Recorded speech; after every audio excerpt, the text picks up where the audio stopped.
And when I went, instead of 5 loaves, it was 5 bagels. Yeah. Right? So this pastor's talking, and I'm listening, and I felt this peace like I never felt before. It's like, how weird is that, So I went back and I started going with him all the time, and I said, you know what, God, something's going on here in my heart, something, but there's this little spark of hope, and I want to tap into it. So I prayed with him, and I said, I can't do this. You need to help me. If you're real, prove it. And for some reason, this Bible he gave me, I opened it up again, and all of a sudden it made sense. It was as though I was reading a foreign language before and didn't know what it meant. Wow. But all of a sudden it just started making sense, and I started staying voluntarily in my room when everybody would come out and just reading, and it just kept like feeding me and lifting me up, and I felt encouraged, and I felt again this peace. And I was like, wow, I want more. I wasn't quite sure yet what it was, but it was something in me, like the flame was going. So when I came out, I went back to my house, and my house was sold. Everybody moved out. I went in September 2005. When I came out, it was winter. I had a little Dago tee and some shorts on. They had given me clothes. I went back to my house, and it was gone. I mean, somebody else was living there. Wow. And I was like, I have nothing. You didn't know where everybody was? Well, my uncle, who was a cop, he had moved my family out. Okay. My grandma, it was just me and my grandmother that lived there. And he had to get, because I kept repeating the same thing, and they were trying to protect my family from me. Okay. And I was at the point where I was thinking, that was the best thing that happened to me. I didn't die. God had a bigger plan, but now I'm starting to see how it's starting to play out. Right. So I ended up going into this recovery home, staying there, and the pastor that was coming to the church gave me his card, and he said, when you get out, we have a recovery home in Rockford you can come and live at. I didn't end up going to that one, but I did end up going to his church, and I would go there on my pass from the recovery home. It was all the way in Westchester, but I didn't care. I took the bus. I left 2 hours early, took the bus all the way there, and I wanted more. I felt this peace, and I was seeking it. So I get to this church, and I'm like, I don't know what's going to happen. I want to serve. I want to do anything. And they had everything already set up. Everybody that's been going there was going there for years and years, and I felt suffocated. And in the same week, 3 people invited me to New Life Church, which turns out it was a few blocks from my house, because at this point I'd moved out of the recovery home, moved in with my grandmother. My grandfather passed away when I was incarcerated, and I couldn't come to his funeral services or anything. So I was like, as I got my pass, I would go visit my grandma, and she was alone, and I was like, oh, I can stay on the weekends, and then just ended up living with her. But the New Life Church that I went to in Midway was a few blocks from her house. I was like, wow, in the same week. So I remember, I'll never forget, it was a week before Easter 2006. I went to that church, and when I walked in, I just was like, oh my God, I'm home. Wow. I don't know what's going to happen. I mean, it was the strongest thing I've ever felt. And I'm like, I am home. And so after the service, I went up to Pastor Mark and Pastor Mike, and I go, yes, my name is Art. I don't know what I'm doing here. I just know that I'm where I need to be right now. How can I serve? How can I help? What can I do? So the next week, Easter Sunday, here I am in the parking car. You're every pastor's dream. Yeah, like how many people walk up to the pastor and say, what can I do? What can I do? They're like trying to get people to do stuff, right? So I'm parking cars, ushering, greeting. I just threw myself in. I wanted to spend every minute, every day there. I started going to Bible study and focusing on just, I sat in the Bible study for quite a while and just listened and read every day and stuck with all that. The next thing you know, I was just like all over the place, like doing all these ministries and part of everything, going to Celebrate Recovery, sticking with all of that and staying away from Little Village because I was scared. I'm like, you know what, I don't want to go back there. That's where everything happened. But I started building up spiritually my knowledge and my understanding of God and the plan that it had. And then I remembered that no weapon formed against me shall prosper. And I thought about it. And as I was reading and getting understanding of the word, I realized those were all things that were trying to take me from what God's plan was. Hence, here we go again. God had a bigger plan. So I started seeking it out. And then in 2007, November, they started a program, and they were calling for people to come and mentor guys. So Pastor Paco, where were you at this time? Were you at the Midway? No. Just I guess just a little background about New Life. New Life is a, several years ago, many years ago when we started, we've been around for 26 years. We started in the back of the yards neighborhood. Okay. And the church started growing, just, it was pretty much a restart church. So in other words, it had been there for a long time. It was dwindling. Is it community or covenant? Because I know there's like New Life community. People probably ask that. It's not a very creative name, New Life. There's probably a million churches. Yeah, so is it New Life Community Church? It's community. Okay, church. All right. And so eventually we ended up at a IIT, and after a 40-day focus of prayer and fasting, the Lord kind of gave us a sense of the church is going to continue to grow, but not in the same way. And one of the things that the Lord did for us is pretty much it turned the church inside out, saying, you will be a church throughout the city that will be large enough for the city, but not in one place. A church that would be deeply embedded all over the neighborhood. So there's 77 different neighborhoods, communities in Chicago, and so that's kind of what God had in mind for us, just to be a church that is deeply embedded into every neighborhood. Okay. And so that's so by then the Midway location, which is the largest one, is just a few blocks where Art was living. Yeah. It was one of several. Right now we're 19 different locations with English and Spanish, 33 different services, Sunday mornings, and so in Little Village we have 4 of those. So 2 locations and four different celebrations on Sunday morning. But what happened was that I was a public school teacher. After I graduated from Moody, went to Spain as a missionary, came back, and I ended up becoming a elementary school teacher. Okay. And the Lord gave me a clear call to cross the street.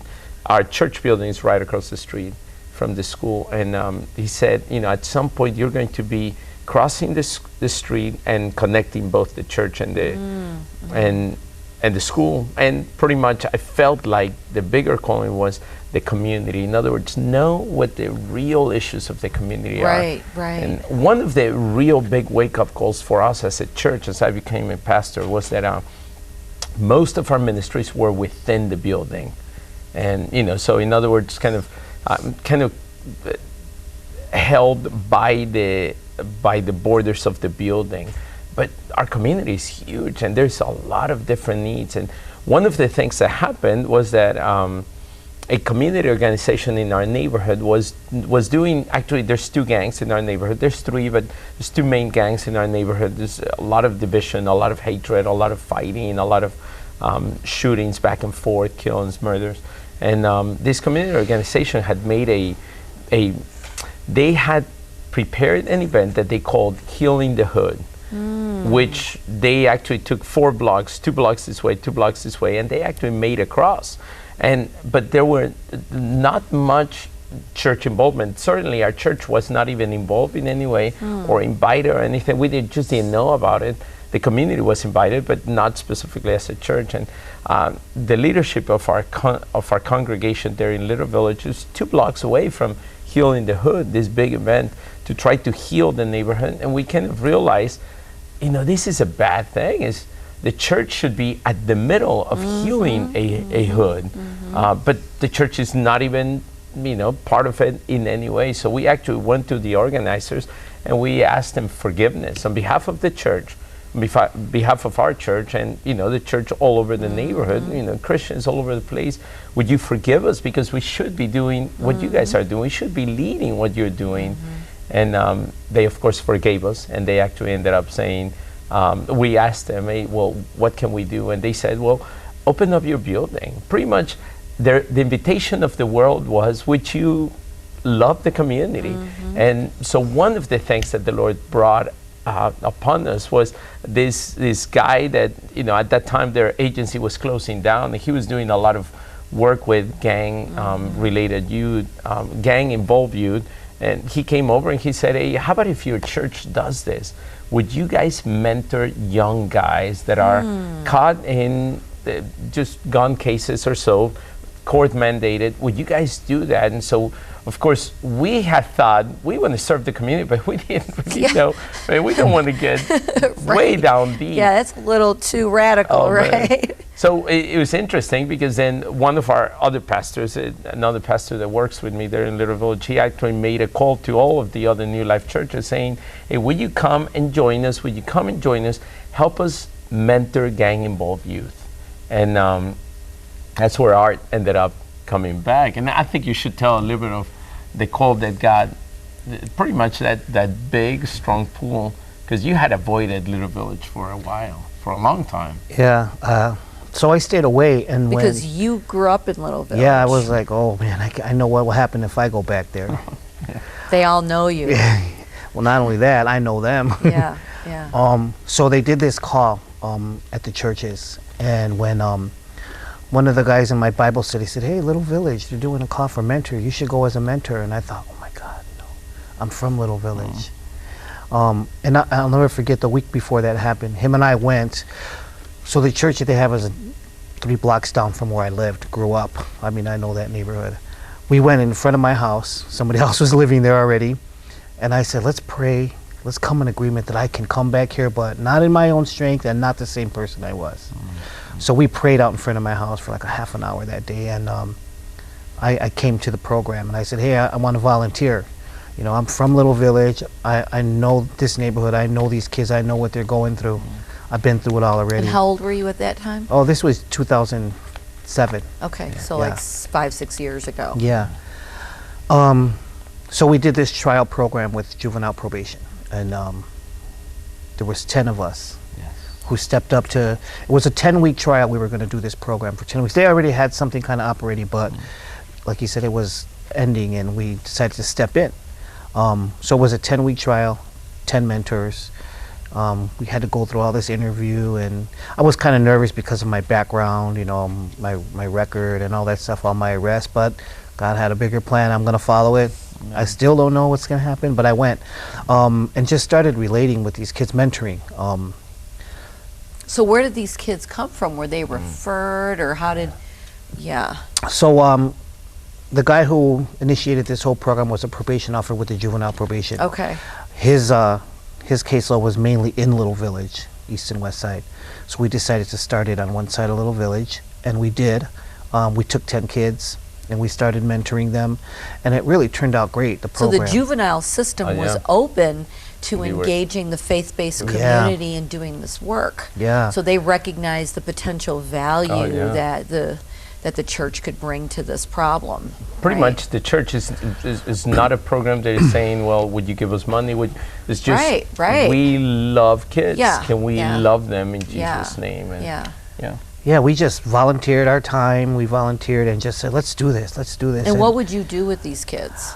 It started out doing, we had a couple of agencies, substance abuse. We had a substance abuse counselor come and talk to the kids. They did a group on substance abuse. We had a gang intervention talking about the effects and what's going on in the neighborhood with gangs. We had a life skills training. We had 3 days in 1 week that we would meet up with the kids.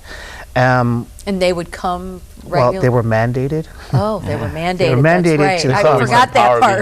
Yeah, I forgot that part. But that first 10 weeks turned out so great. But it was in our hearts to just pour out and share with them our lives, and so we I mean, just spend a lot more time than we were supposed to, but hey, I wanted to, I recognized in every one of these kids something that I was struggling through at one point in my life, like he feels abandoned, or, you know, his family's, you know, he has problems with addiction, stuff like that, and I could speak to that. I mean, I can see it. It was like, I was so drawn to it.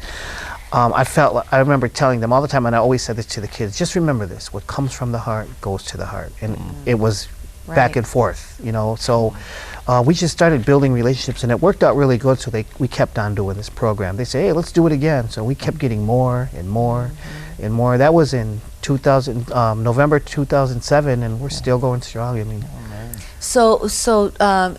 this is so these kids that are on probation, are these like connected to Cook County, or like so it's part of Cook County then, right? 26 in California, or no, or is it a separate center? I'm not as familiar Like they're just kids that they don't get incarcerated at all. Underage, They're They're juveniles. They're Yeah, underage. They're juveniles. Yeah. So That's right. That's right. the So this is juvenile kind of like an court, yeah. intervention for them, right? Yeah, 13 to 17 before they get to the adult system. Okay. This is actually something that the judges will put them in, getting them in the program rather than incarceration, to try, like you said, intervention. And so we focus on working with the kids in all kinds of areas, working with the families.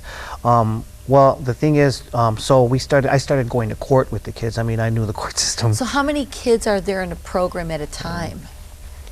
Well, I We've mean, gone well over 250 kids over the last 5 years. yeah, Okay, and so, but I'm just trying to get more clarity on like the model of the program. So like, because you said you do these, like you do a life skills training and you have a drug counselor and, you know, gang, whatever, intervention or gang violence counselor come in. And then, so is it like a 6-week program? Is it, how long is the program? How many kids are in that program during that term? we basically try to work with them throughout their whole probation period. So Most of the kids probation can be 6 months to 18 months. Okay, so it can be a long Yeah. period of time then, right? Yeah. It's not just a few weeks. It can be, like you said, 6 months to a year and a half. We walk through them through their whole probation, and whatever kind of services that they need, we reach out with Okay. other resources. Over the years, we've built a really good, solid foundation of different Okay. community organizations, and we work together. Okay. And how often are they required to attend the program? Do they come, is it like weekly, or are they? They're required to come just. Well, we have 3 days a week that they come, Urban Life Skills program. Okay. Yeah, they're there 3 days a week, Tuesday, Wednesday, and Friday. Okay, and this is like all day? Well, they're in school After during school, the it's day, and then they after come. school they come there. We hang out till Okay. group is like 2 hours a day. Then we just mentor, hang out Okay, after. and they get there on their own? Yeah. Okay. And how are they monitored? How do you know that they're not, you know, breaking their probation, and how are they monitored so that they do come? So we work with the probation department. So as this program started growing, the mentors started accompanying the kids to court, meeting with the probation officers, telling them their progress, doing progress reports, whatever kind of resources they need, we'd hook them up. Like I said, we had a substance abuse agency that was working with us, you know, with all that funding cuts and all that stuff. Right.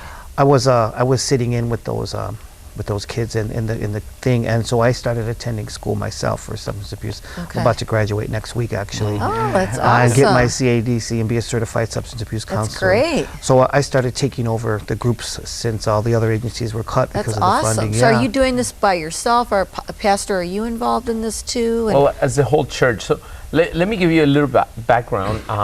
So the program is called Urban Life Skills. Okay. And so, you know, there's a website and all that kind of stuff. But we didn't start like that. When we started for a 10-week trial, we pretty much looked for men who would volunteer. And now we actually just recently started the same program, but for women, for girls. So you have And, men volunteers too yes. from your church. Mainly began as Okay. run absolutely in volunteer work. Okay. Which kind of gave us the power to continue to Oh, do it. yes. People You are don't need not resources, Exactly. financial resources. Now the commitment was great. So most of the guys at the beginning were single guys, you know, because especially every single Friday being there with Yeah, young guys. sure. It's, you know, that's your night pretty Right, much. right. And the commitment was 10 weeks. And what would happen was that the mentors would be there. Young guys would arrive with their parents, and then they would sit down and have a little kind of conference, get to know with the parents and the young guy, because they are mandated to be there. So this is an option. They can say, hey, I don't want to be part of this Right, thing. right. But they are being led by the probation officer to be there. Right, And so pretty much what happened was that they're establishing a relationship, a mentoring relationship. So here's the requirements, but there's a lot more. It's just Yes. really relationship. Really what would change a heart is relationship. Oh, It's absolutely. long-term Absolutely. relationship. Well, that's you the power of the program, because even when I Yes. think of like a teen challenge, and they have, or a new life for girls, they have such great success rates because it's not just we're going to give you life skills, or we're going to have a drug counselor come in and talk about how bad drugs are, but we're going to deal with heart issues. Like, what's the reason why? Because you felt abandoned and rejected and neglected and all of, guilty or whatever. So they're dealing with like the heart issues.